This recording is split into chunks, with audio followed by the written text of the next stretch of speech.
Ako nga po pala si Ryan Deligan po. Magandang hapon sa inyo lahat. Andito po ako ngayon at papunta sa Museum of Anthropology. Samahan niyo ako dito maglakbay. So ayun, nandito na ako ngayon sa loob ng Museum of Anthropology. So ito nga po yung napili kong puntahan na lugar kasi nga di pa ako nakapunta dito at interested din ako sa mga bagay, mga lumang bagay na gamit ng mga Pilipino dati. Kasama ko nga pala yung mga kaibigan o mga kaklase ko dito sa pagpunta dito dahil gagawa rin sila ng video tungkol dito. So ayun. Sa pagpasok ko pa lang dito ay marami na ako nakitang mga kagamitan o mga kasuotan na ginagamit ng ating mga ninuno noon. Marami rin ako nakakwentrong mga foreigner o mga dayuhan dito sa loob. At mga estudyante na kagaya namin na tumitingin ng mga bagay-bagay o mga gamit.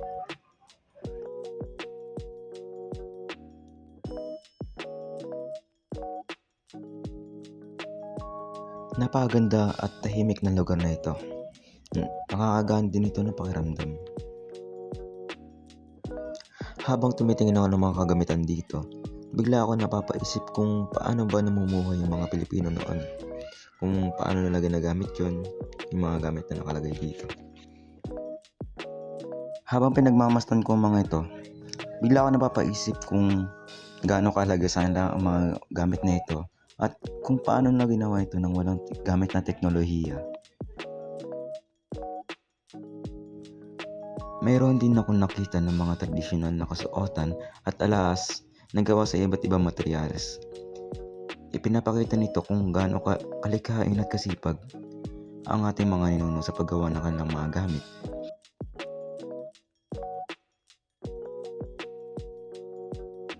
Dahil sa mga bagay na nakita ko sa museo, mas lalo kong naunawa ng bawat kagamitan ay may kwento tungkol sa ating kasaysayan.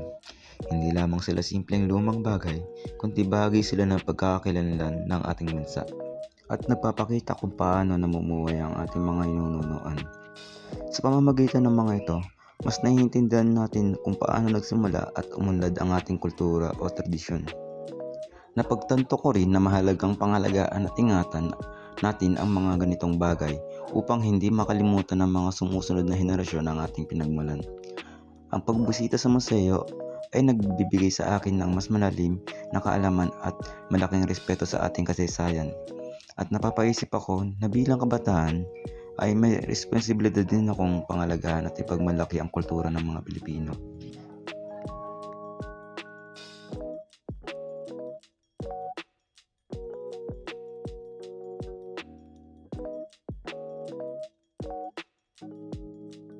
So yung pagkatapos kong libutin yung museum, naghanap agad ako ng pwedeng ma-interview para dito sa video.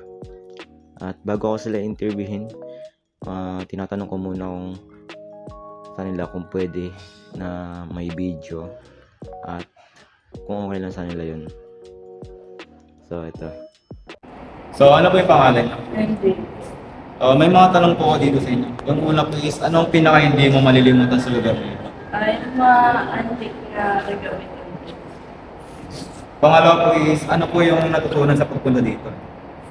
Yung mga history or mga kasaysayan tungkol sa bansa na. Yung number 3 is, i-recommenda mo ba ito sa iba? Bakit? Kasi mas sa lugar na ito marami silang matututunan and mas may malalaman pa sila tungkol sa mga dating pangyayari sa bansa na. Tapos pang-apat, ano yung naramdaman habang nandito? Nikilig. Kasi may kaibigan yun. Masaya.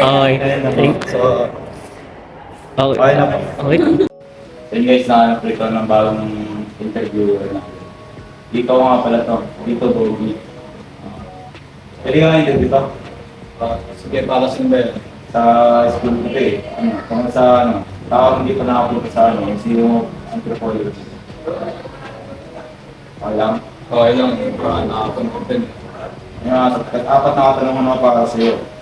Number 1. Bakit gusto mo makapunta sa lugar na to? Para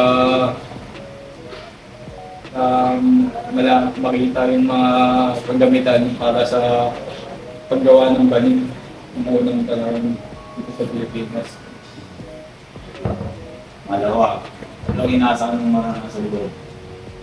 So maranasan, may mga date kasama pag Lagi sa mga. Pangatlo, anong pinagusto mong makita o gawin doon? kung maglibot-libot para makita ko yung mga kagamitan ng unang panahon. Mga tsaka ano. Okay.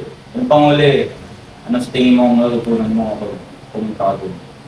Tututunan ko kung yung kung para saan yung mga gamit na nandun. Kaya may kita ko yung mga context doon. Ng mga Salamat.